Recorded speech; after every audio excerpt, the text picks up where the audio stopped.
Alright, so the EAS is supposed to come on today. My dad was watching this game show where, like, you bet on stuff. Because he oh!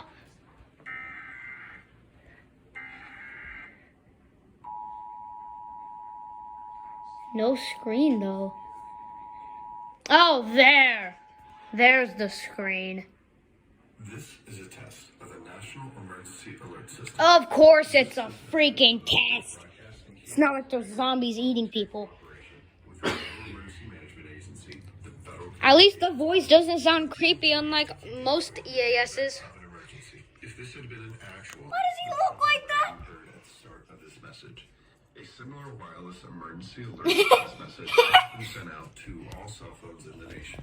Some cell phones will receive the message, others will not. No action Look at this dude. is required. Heck. Well, alright, guys.